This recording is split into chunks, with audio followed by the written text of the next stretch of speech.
Hello mini bike friends, let's step back into the 1960s mini bike boom. The two titans of American retail, Sears and Montgomery Ward, went head to head selling mini bikes to kids and dads across the country. So in this video, I'm going to dive into the Sears mini bike lineup, Ward's Wizard and Gilson-built models, pricing, engines, and catalog ads. Which one earned the crown in the mini bike wars? If you circled mini bikes ads in the Christmas catalogs as a kid, this one's for you. So before there were Coleman's and Amazon mini bikes, there were two American retail giants fighting for your garage, Sears and Montgomery Ward. You didn't just scroll and click, you circled it in a Christmas catalog and prayed Santa, Grandpa, Mom or Dad would make it happen. Kids back then didn't dream of iPhones, they dreamed of a two-stroke or a four-stroke under the Christmas tree. Let's have a brand identity comparison. And we'll start with Sears first, okay? So Sears had a really broad selection. This right here is just one little page that I've got right here. But they had a broad selection, and they had a big nationwide catalog reach. They were huge. These catalogs seemed to be in everybody's house. They had great polished ads and Christmas magic. They were just a fantastic mini bikes that Sears had. So now let's talk about the Montgomery Ward, okay? Because they were a very large company also.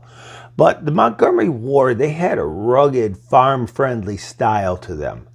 The company itself was smaller, but it had a really loyal customer base. The things about the Montgomery Ward is that they were practical and value-driven tone when you see their ads. That was the difference at that point between Montgomery Wards and Sears. Okay, so let's talk about the manufacturers behind these mini bikes. When we were kids, we thought they're Sears and Montgomery Ward, JCPenney, the rest, because they actually sold motorcycles there too. We thought they had these factories somewhere and that they built these and that it would be really cool to go see that. But that's not the way it was. Sears didn't build them, neither did Ward's. In fact, Sears partnered with mini bike makers like Bird Engineering and then later with some other makers. Montgomery Ward often teamed with Gilson. They had tough frames, thick forks. They were really farm friendly. So this wasn't just a store fight.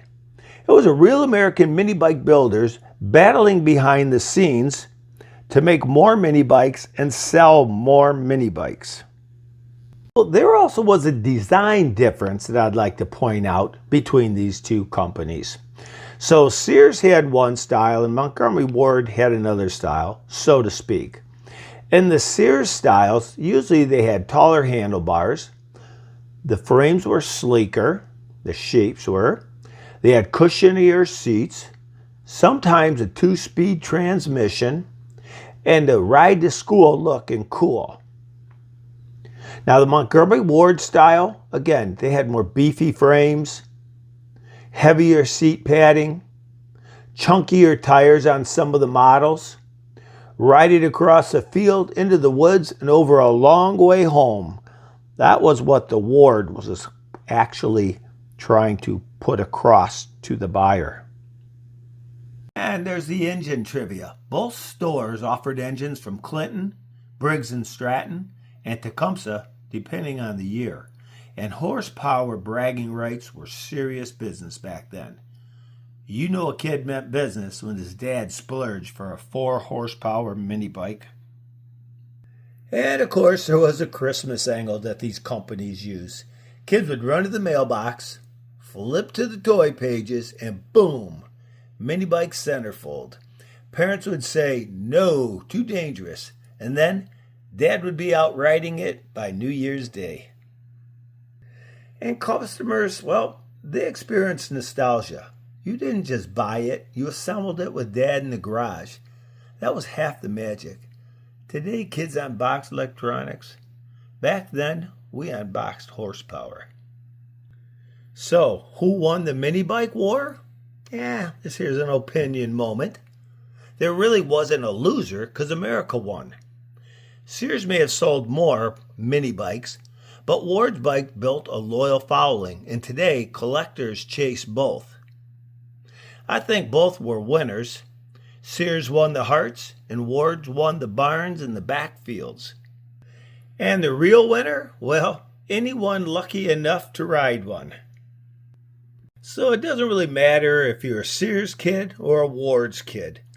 You know, we all remember the sound of the pull start and that first blast of the throttle, the ting ting ting of the clutch. Wasn't just a mini bike to us back then. It was freedom on wheels. So hey, if you ever circled one of these in a catalog, like I did, hit the like button down below. Drop a comment if you can, okay? We'd really like to hear from you. What was your dream mini bike while you were growing up? Whether you ever owned it or not. And hey, subscribe, because the history of mini bikes deserves to be saved, one story at a time. Not mine or yours, but all of ours. Go to our site, allaboutminibikes.com. Sign up for our free newsletter. We also have some very inexpensive literature for sale there. And our newsletter is free every week. So give us a like, go there, share with your friends, and most of all, keep the history of mini bikes alive. Thanks for watching. Have a great day.